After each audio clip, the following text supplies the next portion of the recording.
As we head into a new year, there is one thing that almost every entrepreneur is either doing or thinking about doing, and that is making some plans for 2025. It is so easy to feel pressured to set big revenue goals when you're doing your year-end planning as an entrepreneur. But what if success isn't about earning more? What if it's about building a business that earns enough and it fits your life better? Today, I'm sharing a different approach to planning, one that focuses on intentional growth and work life balance instead of just chasing bigger and bigger and bigger numbers. I'll walk you through how to reflect on what's working, decide what to stop doing, and set goals that actually serve your lifestyle. Are you a digital product or course creator selling on platforms like Teachers Pay Teachers, Etsy, or your own website? Ready to grow your business, but not into the kind of constant hustle that leads straight to burnout? Then you're in the right place. Welcome to The Savvy Seller. I'm Kristen Doyle, and I'm here to give you no-fluff tools and strategies that move the needle for your business without burning you out in the process. Things like SEO, no-stress marketing, email list building, automations, and so much more. Let's get started, y'all.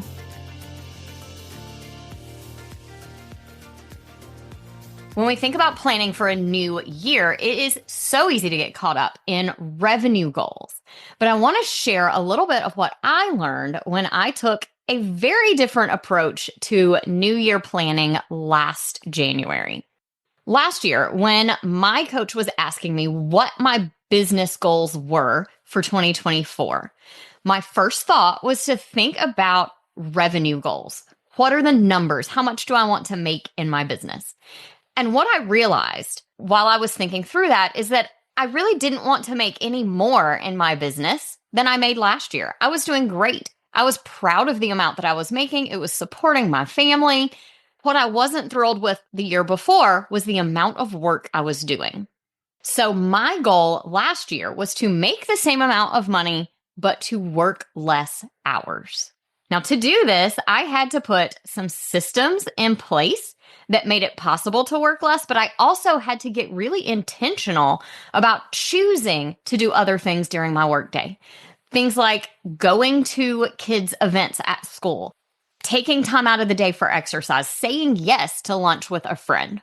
Now that we're at the end of the year, I can share that I will actually earn a little bit less than the year before, but our family income is okay with that.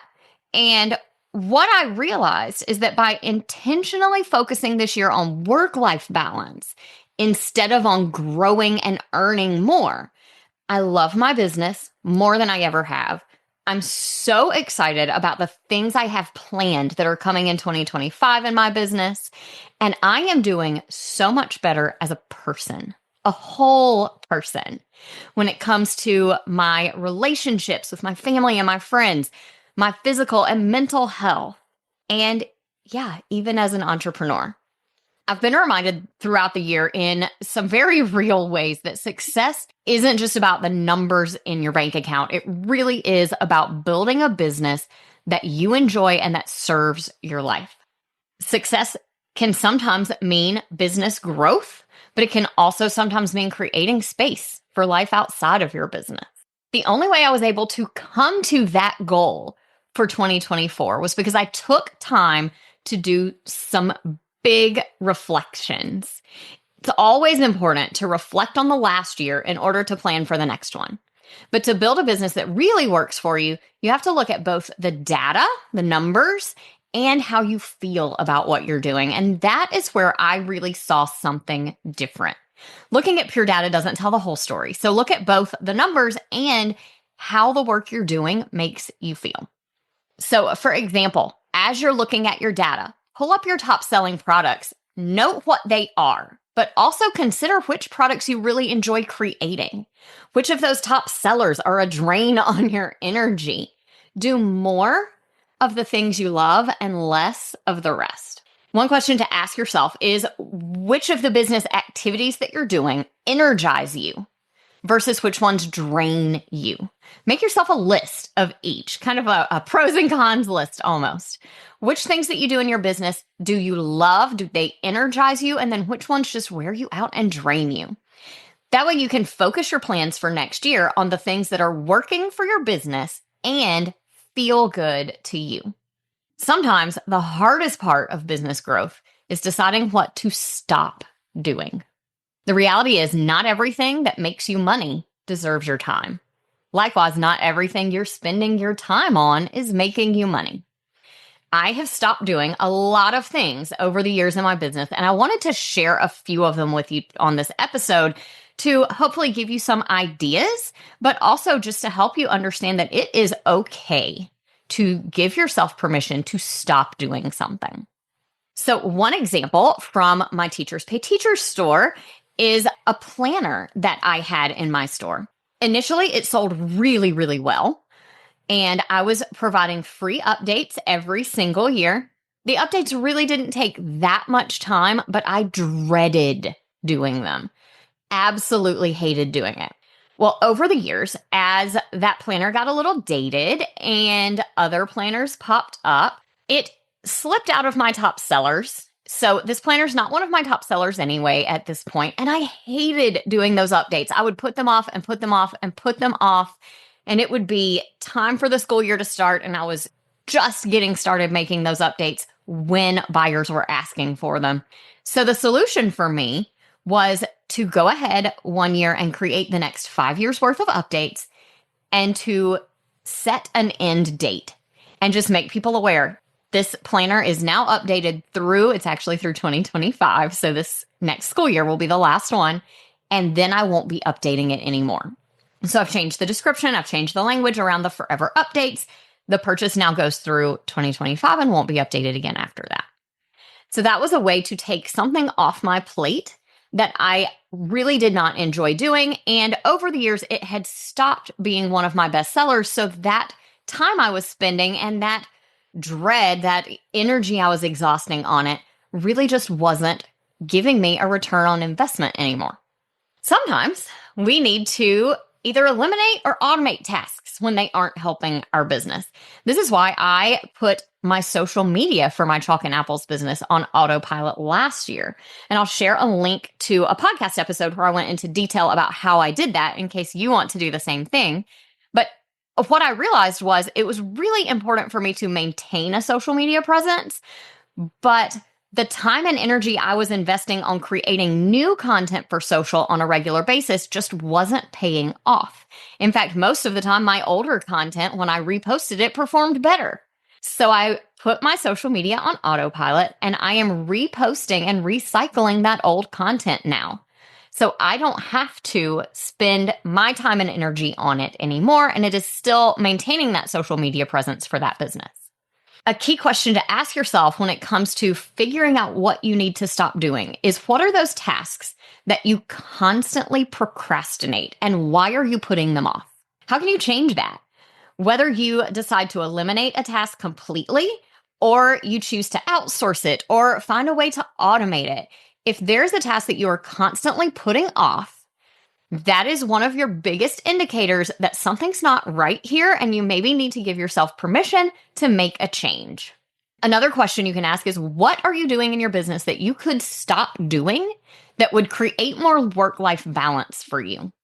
One reason that I decided this year would be the last year of my very, very successful, super popular Profit Booster Bootcamp is because the evening and the weekend call schedule that I have to do with that type of event just wasn't working for our family's schedule anymore.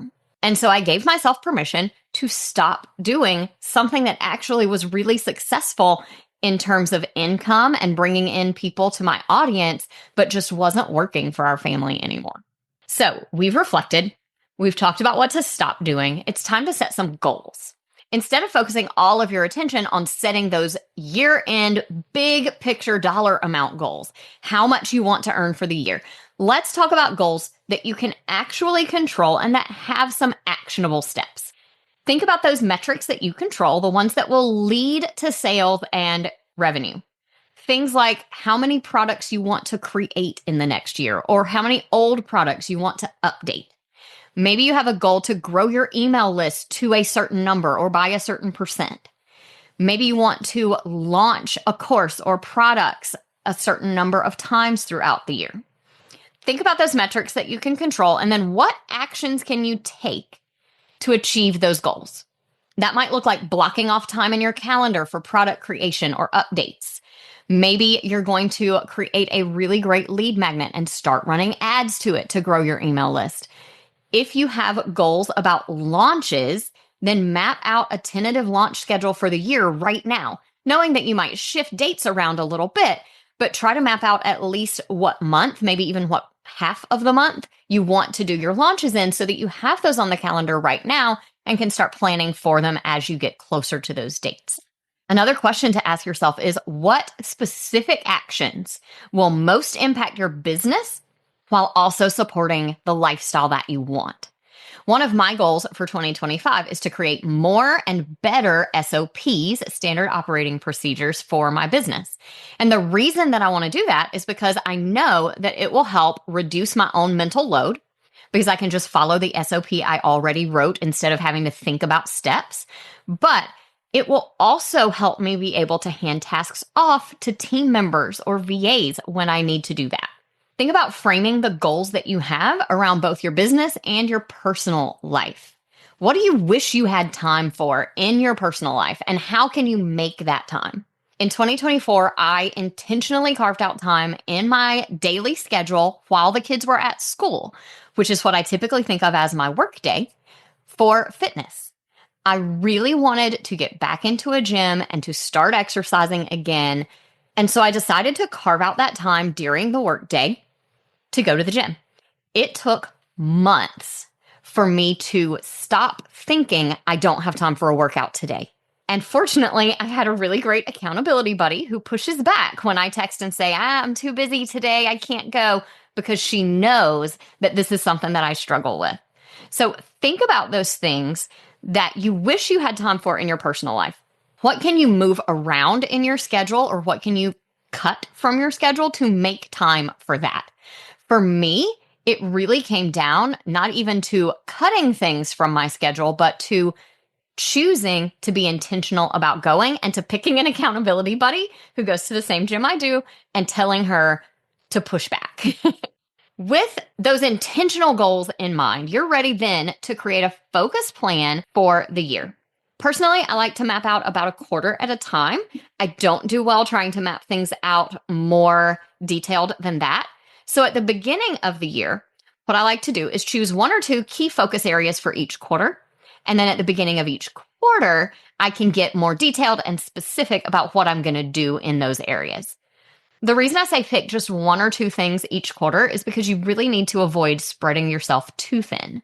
When we set too many goals for ourselves, it can start to feel like there's no way we're going to reach them all, and then that can cause us to lose motivation. So instead of spreading yourself too thin, just pick one or two each quarter, spread your goals for the year out over the 4 quarters, and then focus on building out systems that can help you to reduce those daily decisions and time investment, like my focus on SOPs for the coming year.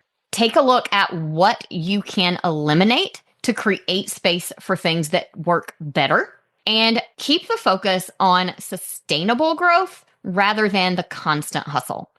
Keeping your business healthy, but not running yourself into the ground to do it. In this world of just constant push and hustle culture, it is so easy to think that every year needs to be bigger and better and more than the last. But when you find a place where you can be content with what you have already achieved and just continue doing that, you can really find a more sustainable business. Your business can stay healthy, and you will still love what you're doing. You'll have a better work-life balance, and your year will feel so much better. So your action step for today is to think about and maybe redefine what success looks like for you in 2025, beyond just the revenue goals. What is success going to look like and feel like for you in 2025? Identify at least one task you are going to stop doing in order to make room for better things. And pick at least one personal goal that has nothing to do with your business and decide how you're going to make time for that. When you do, I would love for you to DM me on Instagram at kristendoyle.co with one of those three things, whatever you feel like sharing. Remember, we became entrepreneurs for flexibility and for freedom, not to be tied to our computers and work 24/7. So let's make 2025 the year your business really fits your life. Talk to you soon. If you loved today's episode and want more where that came from, check out my everything page. It's your one-stop shop for all things savvy selling. From free resources and templates to full courses and coaching, you'll find everything I offer to help your business shine in one handy place. You can also get all the details about my web design and WordPress maintenance services to keep your website as polished and savvy as your products. Just head over to kristendoyle.co/everything, or you can find the link in this episode's show notes. See you in the next episode of The Savvy Seller.